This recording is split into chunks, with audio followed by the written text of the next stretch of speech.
Come on up. Come on up. Oh boy. Oh boy. Hello everyone. Back again with another video. I got my ice sled with me, and that means one thing. We're going ice fishing. First thing I'm going to do is pop 5 holes with that Milwaukee drill.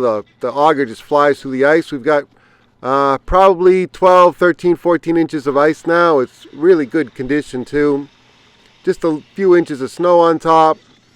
No big deal. I just kick it away with my boot. You know, usually I give a swipe with my boot. I do the same thing every time. Swipe with my boot. See that kickback on the end there? You got to be careful about that. That'll torque your wrist if you're not ready for it. The newer ones have an anti-kickback mechanism, but I still use the old one. It catches at the end of the hole for reasons that aren't really clear to me. But yeah, it's great. I love the sidearm. See that kickback at the end? You just got to be ready for it, and then no problem. Anyway, I give a little kick afterwards to clear the slush.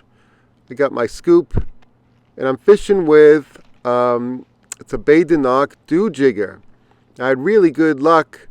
I think it was the last trip I tried this spoon. It's a newer spoon to me. It's been around forever, but for whatever reason, I just haven't fished it. I keep my drags loose when they're in the case, so the first thing I'm going to do is tighten up that drag again, make sure I'm ready to set the hook. Otherwise, when you go to set the hook, nothing happens. The drag just lets out line, and it doesn't take too long before I'm into fish. What's that, a bluegill coming up? Sure looks like it. I was pretty much on the fish right away. I've fished here before, and so I have the location kind of dialed in. So if I don't have a lot of time, like on this trip, I only have an hour and a half to fish. I like coming here because I know I can catch fish. And this one was a pumpkin seed. The bluegill and the pumpkin seed were mixed together for a while. And the dew jigger was doing a good job on both of them. I should say I got a new camera. This is my old camera. Must be 5 years old. The directions or the manual are in Russian, and it just says camera on the camera case. So they've made a lot of improvements since then. And one of them is that the camera I just picked up has a removable SD card. So I should be able to download the video that's on the camera, because I've been having a terrible time with some other cameras. All right, enough about cameras. I got a trout on. This one came in fast, fins up, very aggressive. Spun around, came back, and smoked the dew jigger. Got to take a picture of that one. Yeah, handsome fish. Looks like a dark male going back down the hole. Probably a holdover if I had to guess. And this was all in the first hole I started with. You know, it's right next to my sled. And yeah, I think I was a little lucky with the weather and the conditions. We got some clouds, light wind. It's towards dusk, so it's a good time of the day. But it seemed like everything wanted to eat today. You know, I was catching bluegill and pumpkin seeds all along, but every once in a while I get something cooler and bigger that really gave my my rod a workout. I think this might have been one of them. I think this was the big pickerel I caught. Yeah, I'm cupping the spool there to try to slow him down. My drag's a little loose. You know, I set the hook, and then I immediately loosened up my drag because I knew it was a big fish. And so I was trying to cup the handle, not the handle, cup the spool a little bit to slow him down before I could tighten up the drag. I've only got 3-pound Fireline Crystal on there and 4-pound monoliter. It's Suffolk's Ice Magic. So this is pretty light gear for a pickerel of this size. And if I let him nick the line at all, you know, he's just going to cut the line, cut the leader, and that'll be it. So I kind of have to take my time with him with the gear that I have and hope he doesn't nick my leader. So a little luck never hurts either.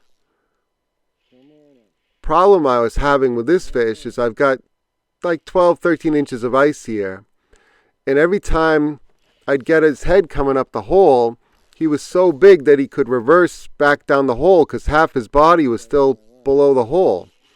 You know, a lot of fish, once you get their head coming up through the hole, the only way they can go is up. They can't even go down anymore. But this pickerel was so big that every time I'd get him coming up the hole, he'd reverse back down. And I think I fought him for 3 minutes total, which is a long time for me to be fighting, you know, a panfish, something on a panfish rod anyway. And yeah, he really gave my drag a good workout. You can see it's still spinning there.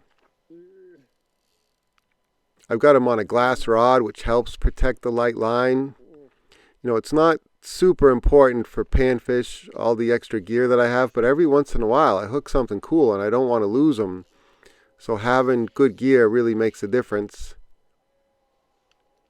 His head takes up most of the hole too. That's a 6-inch auger I'm fishing. And so it's hard just getting my hand down there and around his head and body. I don't want to stick my hand directly in his mouth because I'll get all cut up. So I got to kind of get around him. What I ended up doing was, this was another failed attempt, but I ended up kind of pinning him against the side of the ice, and that made a little bit more room for my hand to go, first of all, but also I could pin him against the side of the hole in the water still, and he couldn't reverse back down. And then I got him behind the gill plate and pulled him up the rest of the way. So that was a lot of fun on the jig stick. I'll get a better look at him in a second. I was checking his mouth for other people's lures and hooks and spoons, including my own spoon. I lost a spoon to a big pickerel a week or two ago, but he didn't have any marks on him. I wanted to get a rough estimate of how long he was, and he was well over the 19 inches that my handle there is. So I don't know, 23 inches, 24, I don't really know. It doesn't really matter. But he was a big, thick fish. And down he goes, none the worse for wear. So after I caught that pickerel, I fought him for about 3 minutes, and he was tearing around underneath the ice and pulling drag. He probably scared every panfish within a 10-foot diameter away from the hole.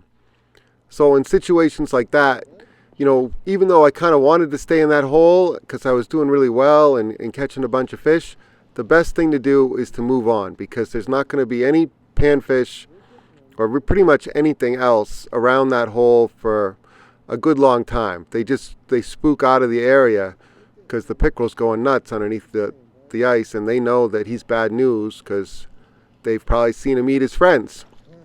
Anyway, I just moved along, and I was into bluegill and pumpkin seeds pretty quickly. They like that dew jigger with a single hook, tipped with worm. And that seems to be a good size. I'm still catching plenty of bluegill and pumpkin seed, which, you know, they just can't open their mouth very wide to get a bigger spoon. And this is the smallest dew jigger that they make, and it seems to be working great for me. So I like that. I like that balance of still being able to catch plenty of panfish, but also if something bigger comes along, like that trout or the big pickerel, it has enough action and flash and drawing power, and it looks like, you know, a sizable enough meal that it's worthwhile for something like a trout or a pickerel or a bass to go after. And you can catch them too. So I like that kind of mix there. I think I saw this fish eat on camera. Another pumpkin seed. They were all fired up today. If I can, I try to, you know, even if it's a short amount of time that I have to fish, and this was a short trip, like an hour and a half, I try to get out on the cloudy days, the overcast days, you know, the days that you would think would be good for fishing in the summer. It's the same in winter. In the bright sun, middle of the day, that's usually kind of tough for me. You know, north winds, east wind is even worse. Unless it's right before a storm. Sometimes the east wind can be good right before a storm. See that? You see the little dip at the end of the rod tip when that fish ate? I could see him on camera too, but if I didn't have the camera, I'd just watch the rod or feel him. The fire line I have on has really good feel. That's a nice bluegill right there. It's probably pushing 10, maybe closer to 9.5. Most of the bluegill I catch around here, they're not truly 10 inchers. It's the red breast sunfish that get a lot bigger. And some of those, you know, they could be 10, 11, 12 inches. Dinner plate sized. But you know what? I have to go through about 100 bluegill and pumpkin seeds to get one red breast. And I don't think I've caught one this year, which is unusual for me. Usually I run into at least a couple of them, even if they're not the great big ones. Lots of bluegill and pumpkin seeds though. And the bigger ones have no trouble with a bigger spoon like this, but it does keep the smaller ones off, which is great. You know, you're not spending a lot of time with the little tiny fish. You can draw in bigger fish and catch them. So I'm liking this new spoon. Well, it's new to me. It's been around forever, but the Dude Jigger is new to me. Starting getting a little bit towards dusk, and I'm losing light, but I'm still catching them. So I figured, what the heck? I'll just keep going. But as the video keeps going, the lighting gets a little bit less ideal because it's getting towards dark. This pumpkin seed didn't quite want to go back down the hole. Come on, buddy. Go back down your hole. There he goes. Yeah, they were biting really well on this trip. If one of the holes went cold, you know, the fish just quit biting for whatever reason, or I caught them all, or they moved on, or whatever. A pickerel came in and scared them away. I'd give it a couple minutes and then switch to the next hole. And I only drilled 5 holes, and they were pretty agreeable on this trip, which I like. The fishing's been good all season, actually. I've had a good trip out here, and it's getting dark, so it's time to start packing things up. I'm going to wrap up this AV cable for the camera.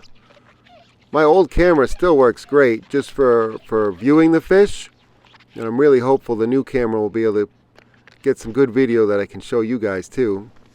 But if you just want to go out and fish yourself and you don't care about filming, you know, any of the like the $100, $120, $130 cameras, they really help fishing. It can let you see what's going on down there. And in terms of return on investment for electronics, there's nothing else that's even close.